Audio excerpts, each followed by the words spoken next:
Spoštovani gledalci in gledalke Studia Bistrica, lepo pozdravljeni. V tokratni oddaji si lahko ogledate otvoritvena vožnja s starodobnimi kolesi, novinarska konferenca pred podobami bistriških domačij, nogometaši Bistrice remizirali z Ilirijo, na Šmartnem na Pohorju meddruštvena tekma o smučarskih skokih.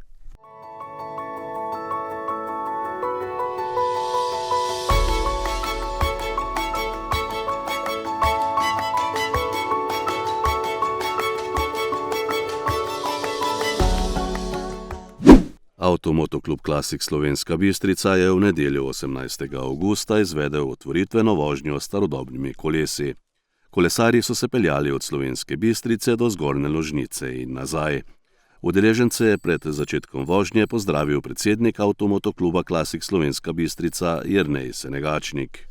Lep pozdrav Dupleku, lep pozdrav večnim mladim Šentjurju, potem imamo iz Stare Gore in pa seveda Avtomoto Klasik Slovenska Bistrica kot današnji prireditelj.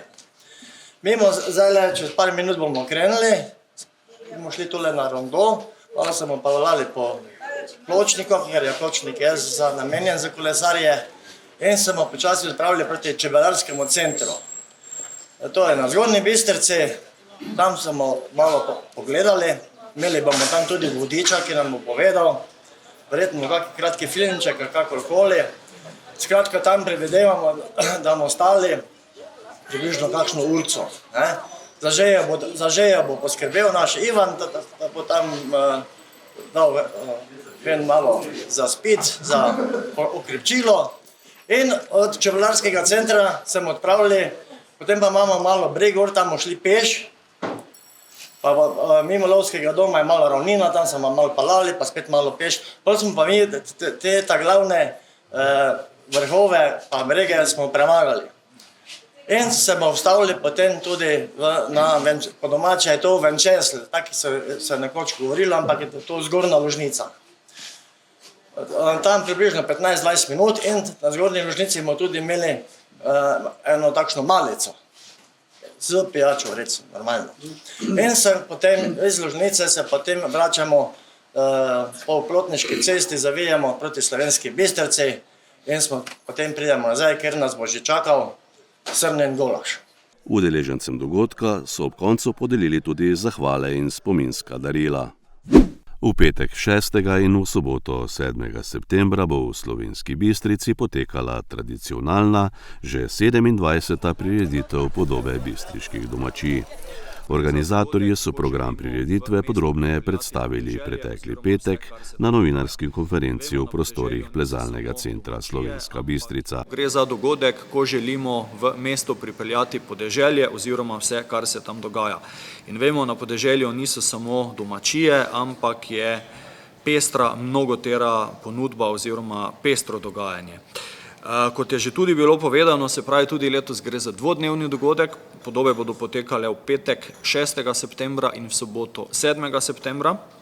Prvi dan, ki bo potekal na območju gradu oziroma v gradu, je bolj strokovno slovesen, odvijal se bo strokovni posvet. Oba dva dneva bo potekala tudi razstava nagrajenih kruhov in potic in kar se tiče sobotnega dela, se pa dogajanje preseli na drugo stran ceste, konkretno na parkirišče pri parku, kjer pa bo dogajanje pestro. Na istem prostoru, dejansko v istem času od 8. ure naprej, bodo tam potekale predstavitve turističnih društev, potekal bo rokodelski praznik, predstavili se bodo zeliščarji, se pravi bo tudi zeliščarski dan, predstavili se bodo čebelarji, poleg predstavitev turističnih društev bodo potekale tudi igre turističnih društev in ne nazadnje, ne gre pozabiti tudi na zdaj že nekaj let tradicionalno aktivnost in sicer pripravo tradicionalnih jedi iz kotlička. Ravno tako bo potekala tudi prodaja kruha gibanic in pričakujemo, da se bodo tudi predstavile kakšne folklorne skupine oziroma godci. Istočasno, poleg tega, bo potekal tudi dan odprtih vrat Centra domače in umetnostne obrti. Se pravi, dogajanje nekako sledi rdeči niti zadnjih let. z sodelovanjem tudi letos občine Slovenska Bistrica, Rica, Medobčinske turistične zveze, Kmetijsko-gozdarskega zavoda, v okviru tega Kmetijsko-svetovalne službe, Centra domače umetnostne obrti, čebelarjev, zeliščarjev in vseh. Tudi letos se nam bodo pridružili starodobniki iz AMK Classic, letos se Fridina mišnica predstavlja v nekoliko drugačni obliki. Tudi letos bodo potekali brezplačni ogledi Bistriškega gradu in tudi letos bo v knjižnici Josipa Vošnjaka oba dneva potekala razstava tako likovnega društva Paleta, kot tudi razstava slikarskih, rokodelskih in keramičnih del društva Majolika. Tako da precej želim povedati, da bo dogajanje tudi letos pestro, tako da kot že uvodoma povedano, vljudno vabljeni na letošnje 27. podobe bistriških domačij. Več o posvetu z naslovom Živinoreja, žrtev ali krivec podnebnih sprememb in rešitev biodiverzitete je povedala Marija Kresnik, vodja enote Kmetijsko-svetovalne službe Slovenska Bistrica. Veliko se govori na splošno in v javnosti o podnebnih spremembah, o toplogrednih plinih in potem na koncu pride, kar hitro pride, da smo to krivi kmetijci. Mogoče bi samo na začetek rekla, da kmetijci smo krivi po podatkih samo 10% toplogrednih plinov ustvarjamo in tukaj je precej visoko živinoreja, ampak potem se to kar pozabi, da tistih 10%, ampak kar pol živinoreja šiba naprej, tako da smo se odločili, da bomo letošnji ta posvet oziroma okroglo mizo posvetili tem živinoreji, tako kot je Jana povedala, ali je žrtev, ali je krivec podnebnih sprememb. Jaz osebno mislim, da nismo vse krivi živinorejci, ne? Zato ste lepo vabljeni, povabili smo tudi strokovnjake in to smo si dva povabili kar iz Ljubljane, gospoda dr. Evgena Benedika, ki se ukvarja z prehrano in ima tako pomenljiv naslov Človek rastlinojedo ali vse jede bitje, ne? To mislim, da bo zelo zanimiva predstavitev in potem se bo pridružil gospod Jože Verbič, ki pa je bolj iz kmetijskega, je kmetic iz Kmetijskega inštituta in pa on bo pa konkretno predstavil, kakšni so učinki slovenske govedoreje na podnebne spremembe, a v procentih malo bolj natančno in to mislim, da je prav, da to javnost ve, da se ne meče vse v en koš.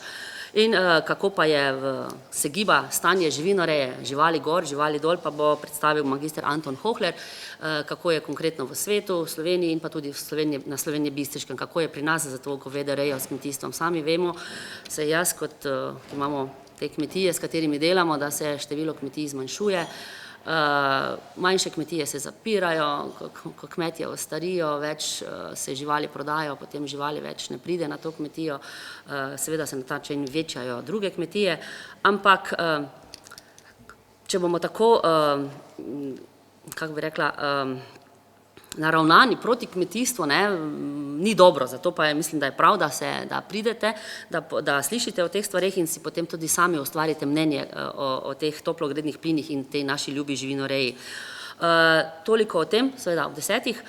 Drugače pa, ker Srečkota ni z nami, pa bi mogoče še nekaj o društvu kmetic, ki tudi kot vsako leto pripravljamo ocenjevanje gibanc kruha in pa potic in to bo v četrtek že v gradu, tako kot vsako leto se bodo te izdelki ocenili, potem bomo isti dan še pripravimo razstavo, ki jo potem lahko si pogledate v petek in v soboto. Seveda pa bo društvo kmetic tudi v soboto prodajalo te dobrote, peciva, kruhe, gibance, potice, kot vsako leto. V okviru podob bistriških domačij znova pripravljajo festival keramike, Keramikart in rokodelski praznik. Srednja tema vsebina festivala bo tudi letos glina, ki ponuja brezmejne možnosti ustvarjanja in raziskovanja. Tako bodo v dopoldanskem času z glino ustvarjali na doživljajskih delavnicah bistriški osnovnošolci. V popoldanskem času pa jo bomo raziskovali v okviru projekta Od materije do oblike. Pridružil se nam bo tudi tradicionalni lončar Saša Žuman, eden od mentorjev v tem projektu, ki ga z namenom varovanja in oživljanja tradicionalnega lončarstva letos v okviru oziroma v sodelovanju s centrom izvaja društvo Majolika. Drugi dogodek pa je 9. rokodelski praznik, ki se bo odvil v soboto 7. septembra. Potekal bo v sklopu letošnjega slovenskega rokodelskega festivala, ki ga pripravljamo člani konzorcija rokodelskih centrov Slovenije. Poleg rokodelk in rokodelcev iz bližnje okolice se bodo na sejemskem delu dogodka na parkirišču pri parku med 8 in 14 uro predstavili tudi rokodelke in rokodelci iz drugih koncev Slovenije. Med njimi bodo tudi predstavnice in predstavniki rokodelskih centrov iz Ribnice, Rogatca, Veržeja, Slovenj Gradca in Moravč. Letos bodo med drugim na voljo certificirani rokodelski izdelki iz kamna, stekla, lesa, lanu, ličja, šibeja in drugih materialov, pa tudi ročno izdelani lončarski in keramični izdelki, cvetje iz krepapirja, krpanke, pletenine, vezenine in še mnogo drugega. V Centru domače in umetnostne obrti bo med 9 in 12 uro potekal dan odprtih vrat. Obiskovalci bodo lahko na dogodku prejeli tudi informacije o jesenskih tečajih in drugem dogajanju v rokodelskem centru. V razstavišču Pristava in pa v knjižnici Josipa Vošnjaka pa bosta v sklopu prireditve na ogled razstavi del članic in članov društva Majolika. Drugi dan prireditve, torej v soboto, bo tudi v znamenju zeliščarstva. Letos bomo sodelovali na podobah bistriških domačij kot lokalni ponudniki zeliščarji s 5 stojnicami in sicer. Na stojnici pri zeliščarski metki Cesar pa bodo na voljo popolnoma naravna zeliščna mazila. Metka se drži načela: daj na kožo to, kar bi dal v usta. Njen moto je: narava je naša najboljša zeliščna lekarna. Na stojnici pri zelenem bogastvu bo Rudi Kruh imel predstavitev, degustacijo in prodajo svojih izdelkov. Sok iz mlade pirine trave, rojevina za čaj in suhe regratove korenine. Na stojnici pri Boštjanu Erkerju, ki ga sicer srečujemo na tržnici na Grajskem dvorišču vsako soboto čez vso leto, bo na voljo cela paleta različnih zeliščnih izdelkov, ki so izdelani iz naravnih sestavin, pridelanih na naši slovenski zemlji. Seveda ne bo manjkala stojnica našega, marsikomu dobro poznanega zeliščarja Božota Žerjava iz Pohorja. Božo vam bo na voljo za individualno svetovanje z veliko pripravljenimi izdelki, kot so čaji, tinkture, mazila in izdelki iz medu, ki jih prideluje in pripravlja po svojih recepturah na svojem posestvu. Na stojnici zeliščarskega društva Hermelika vam bomo letos ponudili zeliščni pripravek, ki nam ga je zaupal zeliščar Borut in smo ga poimenovali aperitiv življenja. Naši člani bodo predstavili različne zdravilne rastline in ponudili pristopne izjave. Za vse tiste, ki bi se želeli pridružiti včlaniti v naše društvo. Na naši stojnici Hermelike pa bo letos na razpolago priznani zeliščar gospod Borut Cerkvenič. Obiskovalcem bo na voljo za morebitna vprašanja v zvezi z zelišči in za uporabo le-teh. Prijazno vas vabimo, da se oglasite v soboto 7. septembra na naših zeliščarskih lokalnih stojnicah. V soboto se bo predstavilo tudi Čebelarsko društvo Slovenska Bistrica, ki bo 14. septembra obeležilo 100. obletnico delovanja. 2024, ko pa praznujemo 100 let delovanja Čebelarskega društva, pa smo seveda naredili plan in v tem sklopu 14. septembra bomo razvili društveni prapor, izdali zbornik ob 100-letnici delovanja in odprli novi apiterapevtski čebeljak, se pravi v sklopu zdravilne postaje, ki bo seveda en velika pridobitev tako za nas čebelare, tako za tudi obiskovalce. Seveda v sklopu podob bistriških domačij smo vsako leto delovali, ker smo kuhali medene kotličke, letos tega ne bo, ampak bomo 14. skuhali en veliki kotliček, ki bo, se pravi, obiskovalcem na voljo. V sklopu podob pa bomo sodelovali na tržnici, kjer bomo delili reklamne balone. Izdali smo tudi zloženko, muzejsko zloženko, ki imamo muzej na našem čebelarskem centru, in zloženko Čebelarskega društva Slovenska Bistrica, tako da bomo malo propagirali našo dejavnost, ki imamo na Čebelarskem centru, in to bo nekako povod za naprej potem v 14. septembra, ko bomo praznovali naš praznik 100 let delovanja. Društvo Fridina Mišnica pripravlja ustvarjalne delavnice in druženje z Miško Frido. Vsi se veselimo tega dogodka. Frida in Rudi bosta z nami, tako kot vsi ostali otroci. Primož Rajh in Tomaž Ozimič sta na novinarski konferenci napovedala gledališko predstavo uličnega gledališča za otroke Škrata na dopustu. Danuška Hauptmann je predstavila dejavnosti društva Kreativna akademija. Rudi Kruh, predsednik krajevne skupnosti Pragersko, gaje prireditve v okviru njihovega krajevnega praznika. Ursula Pipenbacher, vodja plezalnega centra Slovenska Bistrica, pa dogodke, ki jih v centru pripravljajo v septembru in oktobru. Po 2 odigranih krogih v drugi slovenski nogometni ligi so nogometaši, ki igrajo za bistriški klub, na svoj točkovni konto zapisali 1 prvenstveno točko. Po porazu v Kidričem so se pred svojimi gledalci razšli z rezultatom 2-2 in to z Ilirijo iz Ljubljane. Začetek sezone je vedno težek, nikoli ne veš, kje si, kako se bo odzvala ekipa. Prva tekma derbi v Kidričem, dober začetek, potem se je sicer obrnilo v prid domačino. Prva domača tekma, še slabši začetek, mlada ekipa, v prvi minuti dobiš gol, potem si v nekem krču, dobiš še enega. Po polčasu smo malo strezni glave, prišli ven mislim, da kot čisto druga ekipa. Vse smo dali za to, da bi tekmo obrnili, žal nam to ni uspelo, ampak mislim, da na koncu smo z točko, glede na to, kako se je začela tekma, zelo zadovoljni. Nogometaši Ilirije so odlično v mestu Aluminija oddelali srečanje v prvih 45 minutah. Gostitelje so z vodstvom šokirali v 3. minuti, ko je prvič na tekmi zadel Din Zulić. Pri drugem zadetku v 21. minuti se je prav tako v kazenskem prostoru rdečih najbolje znašel še enkrat Zulić in z drugim golom z glavo povišal vodstvo gostov na 0-2. Ekipa je danes zelo dobro odigrala, pričakoval sem 3 pike, da grejo domov, ampak fuzbal je tak neprevidljiv. Tako da moramo se sprijazniti s tem remijom in počakati doma naslednjo domačo tekmo. Po slabo odigranem prvem polčasu gostiteljev je imel v odmoru kar veliko dela domači strateg, kako odigrati v drugem delu. Ja, nekako je trener nam povedal, da še ni konec tekme. 2-0 je v nogometu na polčasu zelo težek rezultat. Psihološko mogoče misliš, da si že na polovici zmage, zato je tudi težje ostati skoncentriran. Mi nismo paničarili v drugem polčasu, začeli smo igrati po navodilih, tako kot smo se dogovorili, in na koncu je tudi bil rezultat 2-2. Imeli smo še mogoče 1-2 priložnosti, ampak več kot 2 gola na polčas je vedno težko zabiti. Jaša Martinčič je mrežo gostov načel v 49. minuti, ko je z glavo premagal gostujočega vratarja za znižanje na 1-2. Do drugega gola so gledalci videli nekaj priložnosti na obeh straneh.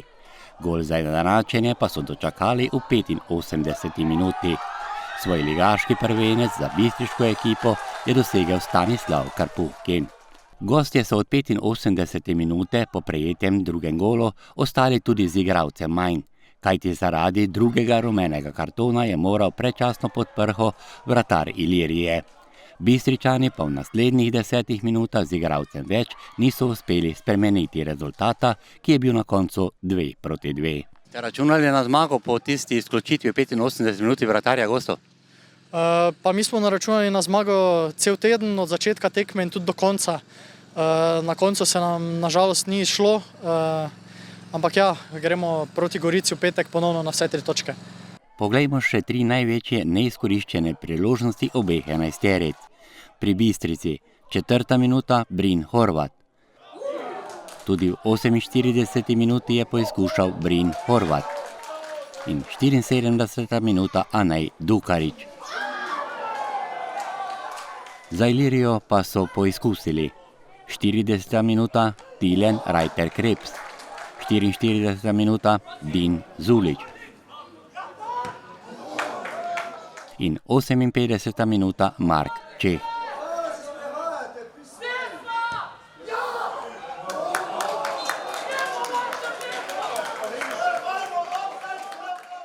Smučarsko-skakalni klub Šmartno na Pohorju je v soboto 24. avgusta na domačih skakalnicah izpeljal poletno meddruštveno tekmo v smučarskih skokih. Skakalnega dogodka se je udeležilo 6 društev, ki so skupaj na skakalno rampo pripeljali več kot 50 tekmovalcev, tako v moški kot v ženski konkurenci. Tekmovalci so svojo nalogo opravili na 15-metrski, 25 in 47-metrski skakalnici. Tekmo organizaciji domačega kluba si je z zanimanjem ogledal tudi vodja panoge za skoke pri Smučarski zvezi Slovenije Gorazd Pogorelčnik.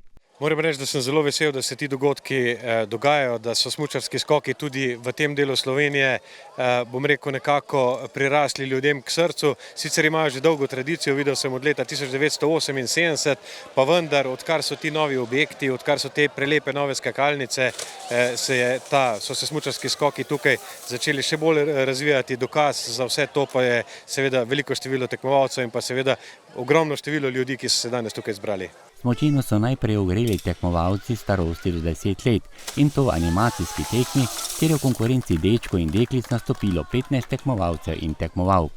Med to plejado mladih nadobudnežev je bilo tudi 7 tekmovalcev domačega kluba. Med njimi pa sta nastopila tudi Nik Strehar in Maj Berdnik. V redu sem skakal, samo skoki so bili bolj slabo. Dobre razmerje sem imel, samo zadnji skok mi ni nekaj šlo, ker nisem telo marko naredil. Mlajši kadeti do 12 let, kjer je nastopilo 8 tekmovalcev, so na 25-metrski skakalnici, tisti najboljši, skočili 19 in 18 metrov, kar je bilo dovolj za stopničke. Te pa je za las grešil domači adut v tej konkurenci Luka Pristavnik. V obeh poizkusih je doskočil pri 17 metrih. 17 metrov, uredno traža, edino, da se malo zašuštral, ker se šel v pahlo, ampak se še vedno okej. V revijalni tekmi mlajših kadetin so se po smučini spustile 4 tekmovalke. Pokal za zmago je domov v Zagorje odnesla Manca Vrant. Na največji napravi so v 2 serijah konkurenci skočili kadeti do 15 let. V konkurenci 7 tekmovalcev je bil na najvišji stopnički Jernej Matej iz smučarsko-skakalnega kluba Velenje. Pristal je pri 42 in 43 metrih. V članski konkurenci, ki je bila obarvana v tekmovalne drese domačega kluba, je bil najboljši Uroš Vrbek. V obeh serijah je pristal pri 42 metrih in pol, ter povsem zasluženo dvignil pokal za prvo mesto. Fajn je priti v domače okolje, pred domače gledalce, da te spodbujajo, da vejo, kdo si. Skakalnica mi je všeč, konkurenca pa je bil Primož Ačko, je bil dober konkurent. Uroš se v novi tekmovalni sezoni obrača svojimi nastopi predvsem samo na skoke. Zdaj trenutno mi skoke nihajo, zdaj nisem več nordijski kombinatorec, sem presedlal v solo skoke, ker se tudi vidim bolj na solo skakalnici, ko pa še v teku sem izgubljal mesto na skakalnici, sem pridobival, pole pa tehnica nanesla, da se odločim samo za solo skoke. In solo skok je verjetno tudi izziv velikanka? Ja, to pa definitivno, sem že bil lani, se ni šlo po načrtih, letos pa treba napaditi 200. Si ponosen, da si danes tule Šmarčan domačin in da imaš tako lepe objekte, da lahko skačete pred domačimi gledalci? Ja, sigurno sem ponosen, je pa tudi spodbuda za mlade skakalce, da vidijo, do česa lahko pridejo, tudi če bi eni odnehali, da dobijo neko motivacijo, da jih ti motiviraš. Pa fajn je, zdaj ko imamo male skakalnice, da se lahko urijo, da se ne rabimo voziti v Ljubno ali pa Velenje, Planica. Za nemoten potek tekme pa je tudi tokrat odlično skrbel Vladimir Ačko, seveda skupaj s sodelavci. Jaz bi se najprej zahvalil vsem sponzorjem, vsem donatorjem, pa predvsem našim članom, ki so pomagali to organizirati, to lepo tekmo in smo zadovoljni tudi z obiskom, pa smo zelo zadovoljni s vsem.